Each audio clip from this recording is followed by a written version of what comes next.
My name's Evelyn. Been married to George for what feels like an eternity, and most of that time's been about raising our son, Jacob. From the start, we wanted nothing but the best for him.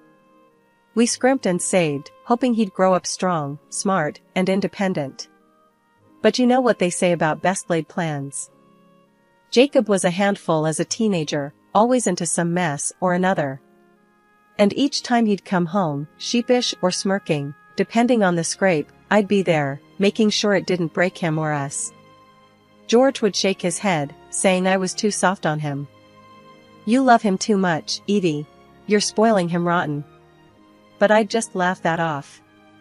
Love doesn't spoil a person, George. It builds them up. But here we are, Jacob's 30 and still not quite built up. We paid through the nose for a good education, hoping he'd latch onto something solid, but no luck. Girls and parties caught his fancy more than any textbook or job. He'd graduated all right, but you wouldn't know it from where he's at now, job hopping like it's his career, and still relying on us to keep a roof over his head. George and I, we're not young anymore, but we're still working part-time. Every penny we make, we tuck away, thinking about a decent pension, because who knows how long we'll have to keep bailing Jacob out. We've paid off our mortgage and we pinch every penny twice, only spending on what's necessary. And Jacob? He swings by the house most nights, belly hungry and wallet empty. Hey, Mom, got anything to eat? He'd call out as soon as he stepped in, not even a how are you first. I'd always have something on the stove. Sit down, I'll fix you a plate. But listen, Jacob, you can't keep going like this. When are you going to get serious about a job? Settle down a bit? Jacob, he'd just shrug, shoveling food like he was filling holes in his life. Jobs are tough, Mom. Nothing sticks. Don't worry, something will come up. George would be at the table too, muttering into his coffee. You need to stop making it so easy for him, Edie. He's got no reason to change, does he? Not while the meals keep coming. Then one evening, Jacob came home with news. Mom, Dad, I met someone. His eyes were lit up like when he was a kid on Christmas morning. Oh? I managed, my heart doing a little dance between hope and fear. Her name's Lisa. I think she's the one. He was beaming. The day Jacob brought Lisa home to meet us, I had a gut feeling things were going to change, for better or worse. He had that look in his eyes, like he had finally figured something out. And there she was, smiling and pretty, trailing behind him like she was stepping into a whole new world. Mom, Dad, this is Lisa. Jacob introduced her with a wide grin, pushing his shoulders back like he was presenting a grand prize. Lisa reached out her hand, her grip firm and confident. It's so lovely to meet you both, she said. Her voice was smooth, almost rehearsed, but it was nice to hear someone speak so sweetly to us old folks. George, ever the watchdog, peered over his glasses at her. Hello, Lisa. Heard you're from around town. What do you do? I work at my family store, she replied, not missing a beat. It keeps me busy, but I love the hustle. Well, that's good. Keeps you grounded, George said, trying to read between the lines. I nudged him softly, warning him with a look to keep it light. We sat down in the living room, me and George on the couch, Jacob and Lisa taking the armchairs opposite us. I wanted to keep things welcoming, but also get some real talk going. So, Lisa, I started, trying to sound casual. Jacob tells us you two met at the community center. How did that happen? Lisa laughed, a clear, ringing sound. Oh, it was at the annual charity ball. I was helping out at the ticket booth, and Jacob came up, all lost, asking for directions to the buffet. I showed him the way, and we just clicked. Jacob nodded, his face lighting up at the memory. Yeah, and I kept finding reasons to pass by the booth after that. I glanced at George, who was trying to suppress a smirk. Sounds like Jacob, he muttered under his breath. Dinner was ready, and we moved to the dining table. The chatter flowed easier there, with plates clinking and glasses being filled and refilled. Lisa seemed to ease into the conversation, talking about her dreams of maybe starting her own business someday. That's ambitious, George commented, passing the potatoes. Yeah, well, I figure you only get one shot at life, right? Might as well make it count, Lisa replied, serving herself. I liked that, her spirit. But part of me worried about what it meant for Jacob. He was never one to plan ahead, happy to drift where life took him. I looked at him, really looked, and he seemed genuinely happy. Maybe Lisa's drive would rub off on him. After dinner, while George and Jacob cleared the table, a miracle in itself, I pulled Lisa aside for a mother-to-heart. Listen, Lisa, I began, my voice low. Jacob's my only son, and I just want the best for him. He can be a bit of a handful, with his head in the clouds. Lisa nodded, her eyes softening. I know, Evelyn. He's told me a lot about how you've both supported him. Don't worry, I'm not here to take him away from that. I'm here to build with him, you know? Her words were reassuring, but still, I had to press a bit. And you think you're ready for all that comes with him? It's not always going to be easy. She squeezed my hand, her resolve clear. I'm not going anywhere, Evelyn. I'm in this for the long haul. It was what I needed to hear, but only time would tell. I hugged her, feeling a mix of relief and residual worry. Maybe, just maybe, this was the start of something good for my boy. A year later, Jacob and Lisa got married. It was a simple ceremony, nothing too extravagant, but filled with a lot of hope. They moved into a rented apartment not too far from us. George and I paid for their honeymoon, a little getaway to the coast, something to give them a good start. We also gave them a piece of land near us as a wedding gift. Lisa's parents, who seemed nice enough each time we'd met, agreed to pay for the construction of a house on that land for the young couple. As the months rolled on after the wedding, Lisa and Jacob's daily visits started feeling less like a family catch-up and more like a routine inspection. They'd drop by, always around mealtimes, and while I didn't mind feeding them, what's a mother for, if not to make sure her kids are fed? It started to wear on me and George. It wasn't just the eating, it was the taking. Bits and bobs from the pantry, leftovers packed up, before I could even offer. It was like our home had turned into their personal grocery store. One evening, they were at it again, rummaging through the fridge, while George and I exchanged looks over the kitchen counter. I could tell George was getting fed up, his jaw set tight every time the fridge door swung open. Jacob, I finally said, a bit sharper than I'd intended. You two have got to start managing on your own a bit more. We can't keep your fridge stocked forever. Jacob, holding a Tupperware full of last night's roast, looked up, surprised. Oh, come on, Mom, it's not a big deal. We're just grabbing some bits and pieces. Saves us a stop at the store. Lisa chimed in, all smiles, like always. Yeah, Evelyn, we really appreciate it. It's just been so hectic with work and the house plans. We're stretched a bit thin. I sighed, leaning against the counter. I get it, it's tough starting out. But you've got to learn to stretch your wings. We did our bit, now it's your turn. George, ever the blunt one, dropped his bomb then. It's about respect, kids. You can't just come here and pick the place clean. What are we, a charity? Lisa's smile faltered, and Jacob's face turned a shade darker. We didn't mean anything by it, Jacob muttered, placing the Tupperware back with less gentleness than usual. That night, after they left, earlier than usual, I sat down with George, feeling a mix of guilt and relief. Did we do the right thing, George? Pushing back like that? George, who was no stranger to tough love, put his arm around me. Evie, if we don't set limits, who will? They've got to grow up sometime. Their visits stopped for a while after that conversation. It stung, sure, but maybe it was necessary. It was a quiet few months, the kind of quiet that makes you think too much. Then, one day, out of the blue, Jacob called. Mom, Lisa's pregnant. You're going to be a grandma. My heart leapt. Despite everything, this was joyous news. Oh, Jacob, that's wonderful. Congratulations. If you need anything at all, you know you can ask. True to my word, I found myself more involved than ever.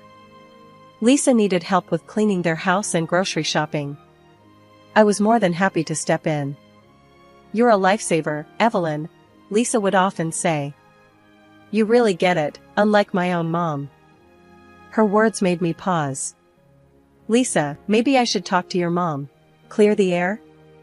Lisa quickly shook her head. "No, please. That would just make things worse. Let's just leave it." When Sarah was born, my world lit up in ways I never expected. I was overjoyed and ready to spend every minute spoiling my granddaughter. But soon enough, Jacob and Lisa started leaning on me a bit too hard, turning my joy into a near full-time job. One day, not long after Sarah came home from the hospital, Jacob hit me with a question that caught me off guard. "Mom, can you watch Sarah while Lisa goes back to work? Or maybe help pay for a babysitter?" he asked, as if it was just a small favor. I was taken aback. "Why can't you two handle this on your own? You're both working, and yet somehow you're always needing help. And all those new things I see every time I come over, how do you manage to afford that stuff, but not care for your own child?" Jacob didn't take that well. He shot back, "Look, if you can't help out, maybe you won't see Sarah as much. How would you like that?" His words stung. I couldn't believe he'd use Sarah as a bargaining chip. But I wasn't about to let my feelings jeopardize my relationship with my granddaughter. "Fine," I said, gritting my teeth. "I'll help. But we need to find a better long-term plan." That helping quickly turned into me watching Sarah almost every day. Lisa and Jacob would drop her off in the morning, often before I'd even had my first cup of coffee, and then pick her up just in time for her to go to bed. Before I knew it, my days revolved around Sarah's needs, from meals to playtime to naps. As Sarah grew and started school, my duties shifted from full-time caregiver to chauffeur and after-school guardian.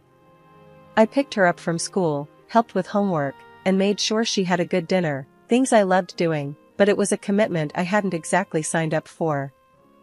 Jacob and Lisa, meanwhile, took to this arrangement a little too comfortably. Weekends away, evenings out, and little vacations became part of their routine, leaving Sarah with me and George. We didn't mind the time with Sarah, in fact, we treasured it. But we couldn't help feeling used. The more we gave, the more they took. George and I started noticing more and more new gadgets and clothes coming into Jacob and Lisa's home. One evening, as I handed Sarah over to Jacob after another long day, I couldn't keep my frustration bottled up any longer. "Jacob, you and Lisa seem to be living it up quite well. Fancy new watches, clothes. It's a bit much, don't you think? Meanwhile, I'm covering costs for Sarah's necessities. Doesn't seem right." Jacob was defensive, as always. "Mom, we're just trying to provide the best for our family. You want Sarah to have the best, right? Providing the best doesn't mean leaving all the responsibilities to your parents," I snapped. "You need to start taking care of your own family. It's not fair to push it all onto us." He sighed, running his hand through his hair. "We really appreciate everything you do, Mom. We'll try to do better." But better never came. George and I bought clothes and toys for Sarah, paid for her school supplies, and essentially provided for her as if she were our own child again. We loved her fiercely, but we were also exhausted, emotionally and financially. It was past midnight when the phone by my bedside rang. I grabbed it, heart racing. It was Sarah, whispering, "Grandma, I'm scared. I'm all alone at home and I can't sleep." My mind raced as I shot out of bed. "Stay on the phone with me, sweetheart," I said, quickly throwing on some clothes. George was already up, grabbing the car keys. We drove over to Jacob and Lisa's house in a hurry. Pulling up, it was dark, too quiet. My hands shook with anger and fear as we approached the door. When we got inside, Sarah ran to me, nearly knocking me over with her hug. "They went to a party," she said, her voice muffled against my coat. I called Jacob, unable to keep the edge from my voice. "Where are you?" Sarah's been alone, and scared.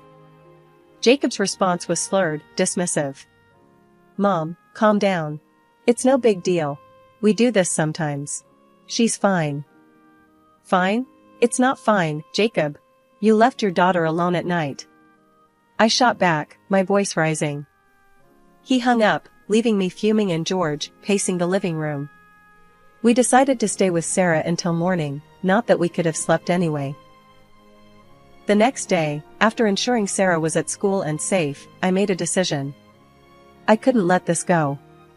I drove to the next city over to see Janet and her husband, Lisa's parents. They deserved to know what was happening under their noses. Sitting in their living room, I laid it all out. Janet, did you know Sarah was left alone last night?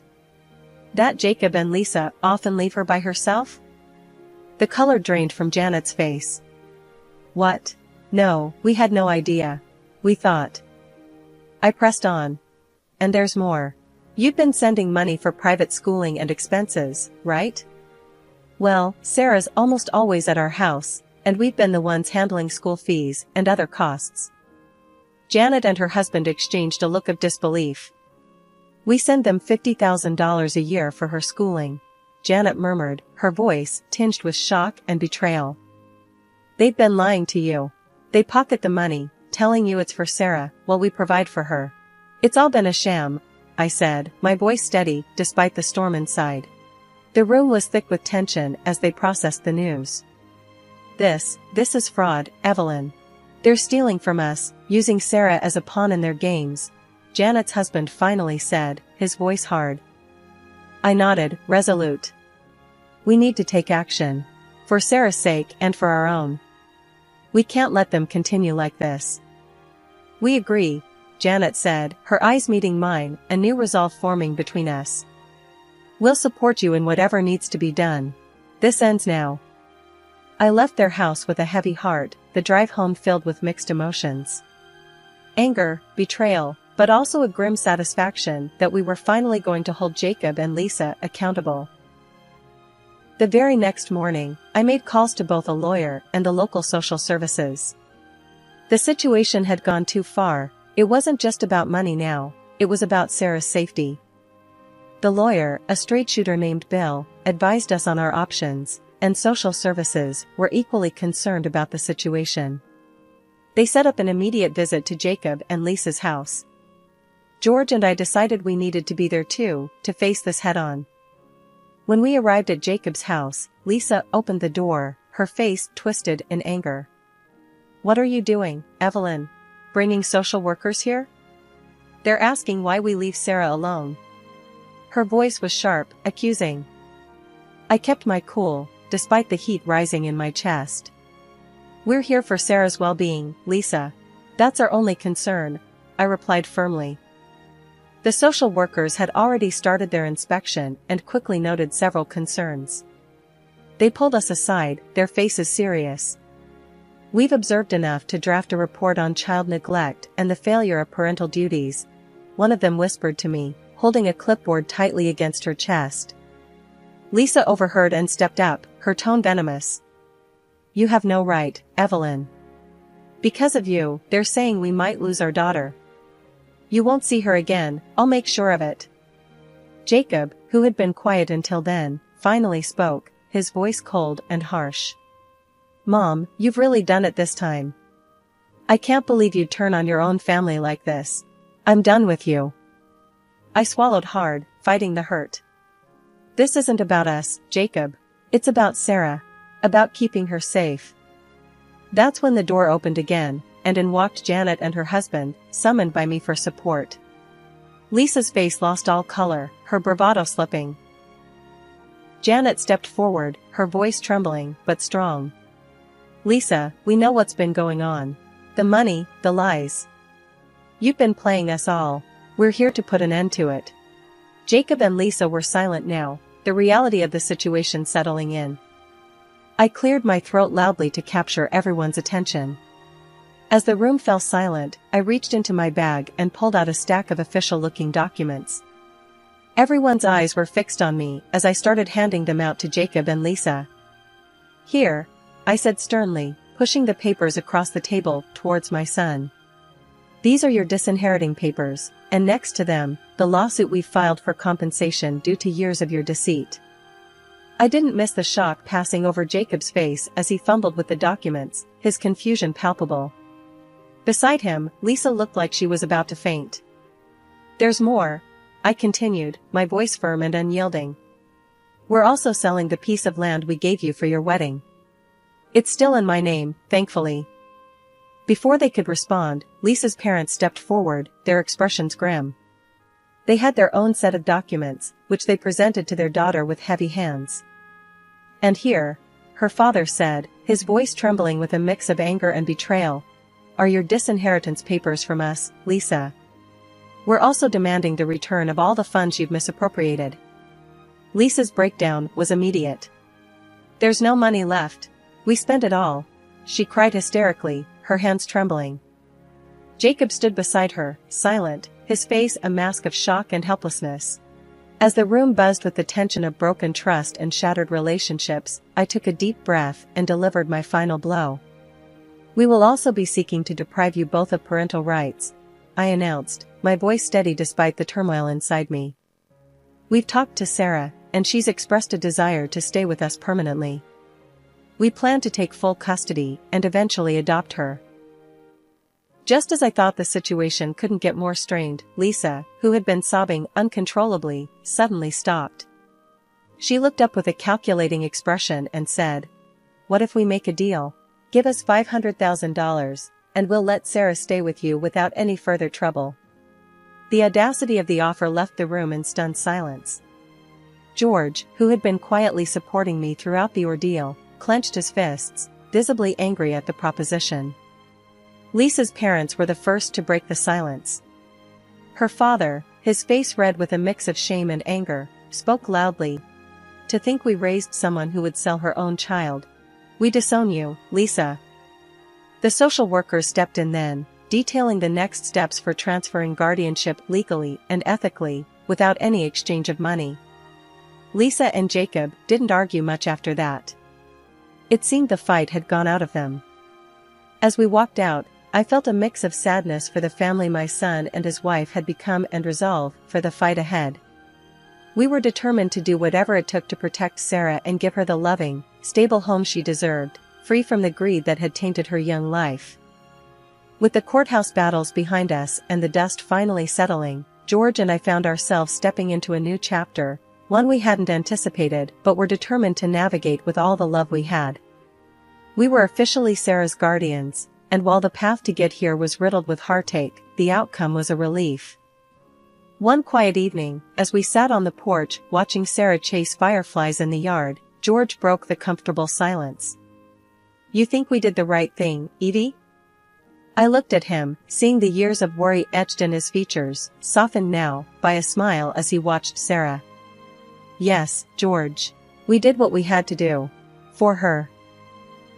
Sarah came bounding up the steps, her jar filled with glowing lights.